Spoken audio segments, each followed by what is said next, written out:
Chapter 23 of Pride and Prejudice. Recording by Elizabeth Klett. Pride and Prejudice by Jane Austen. Chapter 23.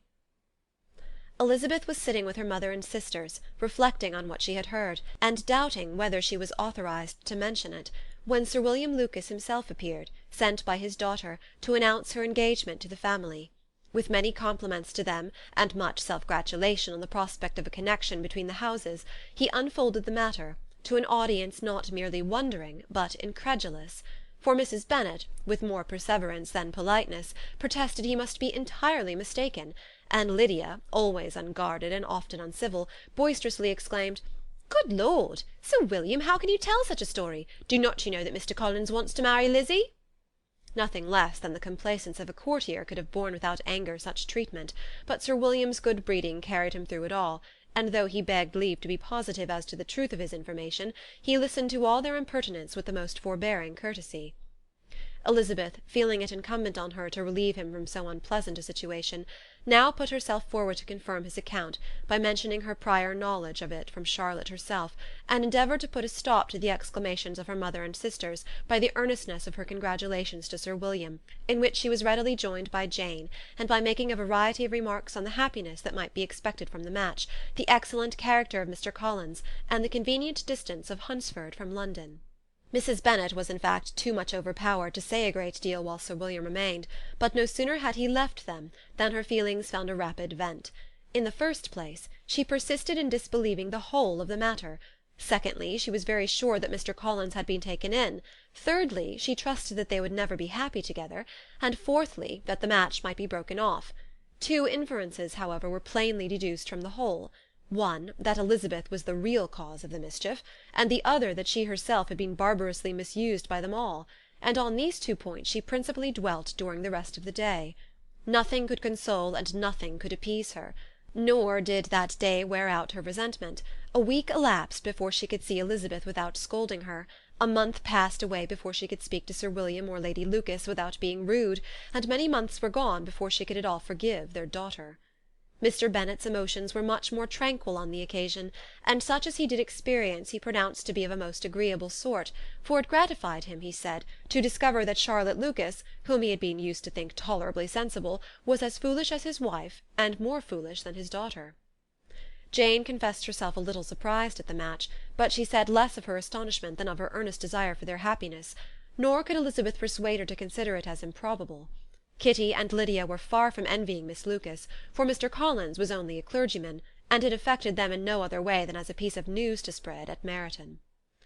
Lady Lucas could not be insensible of triumph on being able to retort on Mrs. Bennet the comfort of having a daughter well married, and she called at Longbourn rather oftener than usual to say how happy she was, though Mrs. Bennet's sour looks and ill-natured remarks might have been enough to drive happiness away.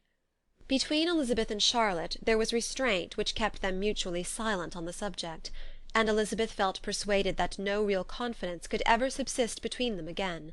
Her disappointment in Charlotte made her turn with fonder regard to her sister, of whose rectitude and delicacy she was sure her opinion could never be shaken, and for whose happiness she grew daily more anxious, as Bingley had now been gone a week, and nothing more was heard of his return.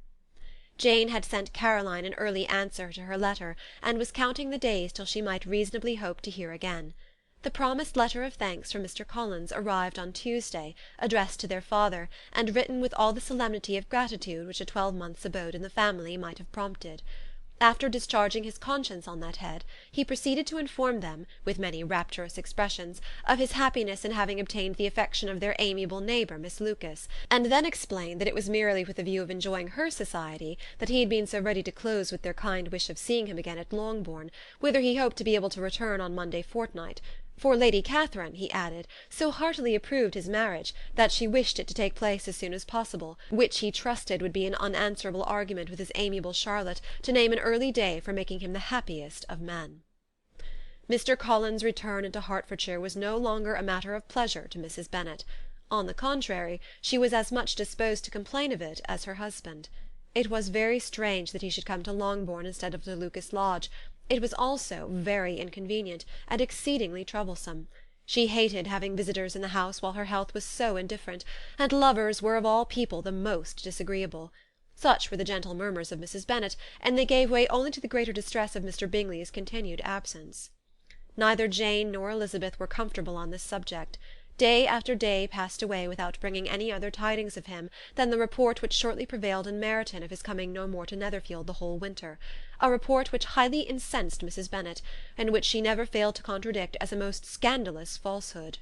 Even Elizabeth began to fear, not that Bingley was indifferent, but that his sisters would be successful in keeping him away. Unwilling as she was to admit an idea so destructive of Jane's happiness, and so dishonourable to the stability of her lover, she could not prevent its frequently occurring.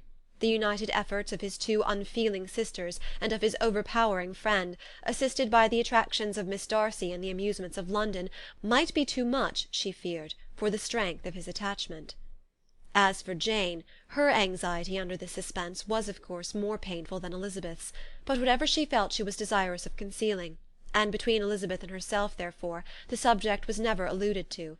But as no such delicacy restrained her mother, an hour seldom passed in which she did not talk of Bingley, express her impatience for his arrival, or even require Jane to confess that if he did not come back she would think herself very ill-used. It needed all Jane's steady mildness to bear these attacks with tolerable tranquillity. Mr. Collins returned most punctually on Monday fortnight, but his reception at Longbourn was not quite so gracious as it had been on his first introduction. He was too happy, however, to need much attention, and luckily for the others, the business of love-making relieved them from a great deal of his company. The chief of every day was spent by him at Lucas Lodge, and he sometimes returned to Longbourn only in time to make an apology for his absence before the family went to bed. Mrs. Bennet was really in a most pitiable state. The very mention of anything concerning the match threw her into an agony of ill-humour, and wherever she went she was sure of hearing it talked of. The sight of Miss Lucas was odious to her. As her successor in that house, she regarded her with jealous abhorrence. Whenever Charlotte came to see them, she concluded her to be anticipating the hour of possession, and whenever she spoke in a low voice to Mr. Collins, was convinced that they were talking of the Longbourn estate, and resolving to turn herself and her daughters out of the house as soon as Mr. Bennet were dead.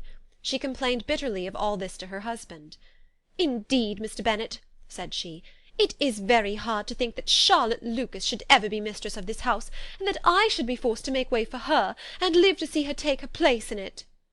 "My dear, do not give way to such gloomy thoughts.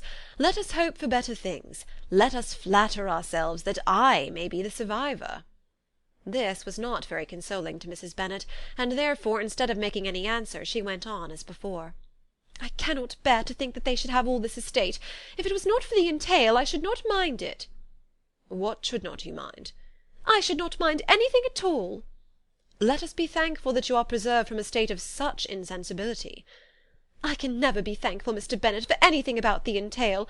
How any one should have the conscience to entail away an estate from one's own daughters, I cannot understand. And all for the sake of Mr. Collins, too. Why should he have it more than anybody else?" "I leave it to yourself to determine," said Mr. Bennet. Chapter 23